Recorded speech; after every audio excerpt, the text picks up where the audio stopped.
Andy, talking about design, if a client wants to have a house designed for them, how will they know when they've got a good design? I think there are two parts to that question. A, how do you get a house for you? And B, how do you know what good design looks like? They're both very common questions actually when embarking on a self-build project, and the two are very interrelated. Let me start with what is good design. Firstly, the definition of good design is very subjective, and everyone will have their own view. Our opinion is that good design is what the client thinks is good, and they should be the arbiters of it.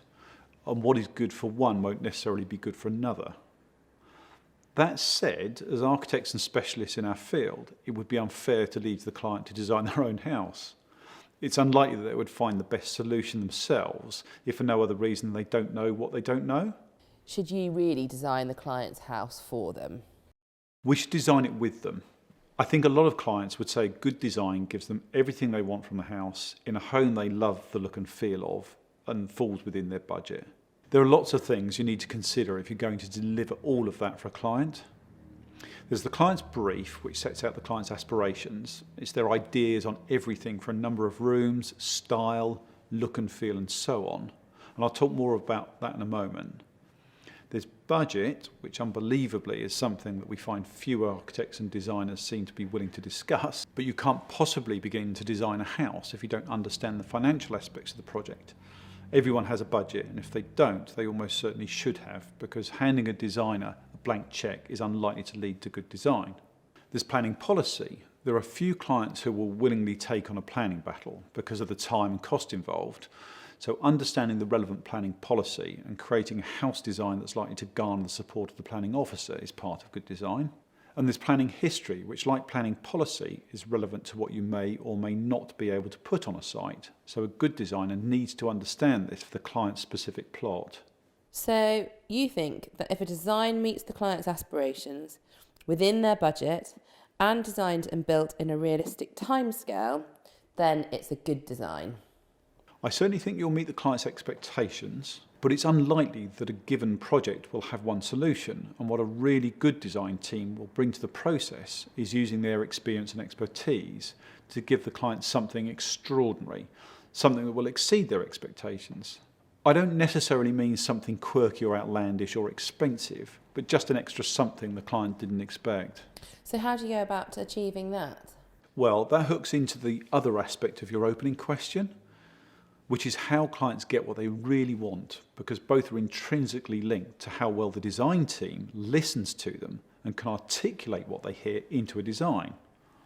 All too often, architects and designers take what I would describe as a fairly functional brief, number of rooms, type of rooms, general layout, and so on.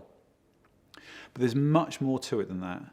It sounds a bit too easy, but it's down to asking the right questions and listening to the answers. But I can't put enough emphasis on the word listening. That's listening and not just hearing. And it's not just the words the client uses, but it's their intonations, the body language, indeed what they don't say, as well as what they do. If you listen properly, you get a much better understanding of what's important to them. And perhaps most importantly, it helps you ask the right questions of them and help them understand what's important to them. It's often a process of exploration for them. So are you actually saying that lots of architects or design teams don't listen properly? Well, it's often a criticism made of them by clients. They can be preoccupied with thoughts of what they want to design. It's like they've started designing in their heads before they've really understood what the client wants. Perhaps they've had the perception of what the client wants and struggled to be persuaded otherwise. They don't ask questions that probe deep enough and help the client understand what they mean when they say things like, we want something traditional, or we want something contemporary, or we want it to be spacious. All of these statements mean something quite specific to the person who makes them. And as a designer, you need to know what it means to them, not what it means to you. Do you think designers spend too much time offering opinion and not enough time listening? In the early stage of the design process, yes, without a doubt, they should do far more listening than talking.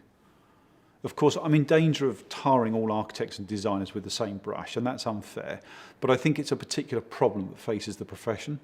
We speak to a lot of people who have become disenchanted with architects they've engaged because they just haven't listened to them. I must emphasise that a good architect must bring their experience and expertise to the design process. They don't spend 8 to 10 years training before they even begin to get real work experience under their belt for nothing.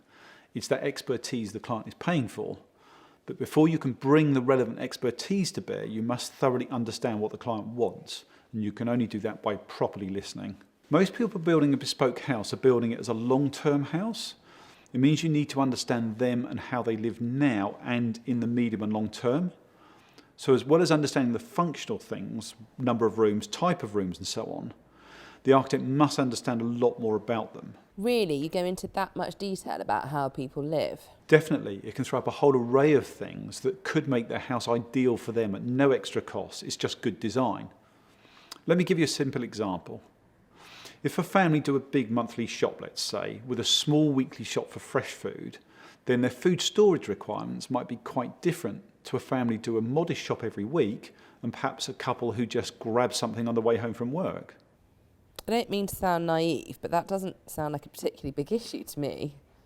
And I wouldn't expect it to, but to a good architect, this will also make him think about, let's say, access to the house, where to put the front door, where to put the back door, and even where the garage or carport might go. Because if you do a big monthly shop, and let's just say you're getting on in years, you might want to be able to drive up to the house, park near a door, possibly under cover. That gives you easy access to a pantry and the kitchen, so you can easily offload shopping and then put the car away and get back to the house without getting drenched.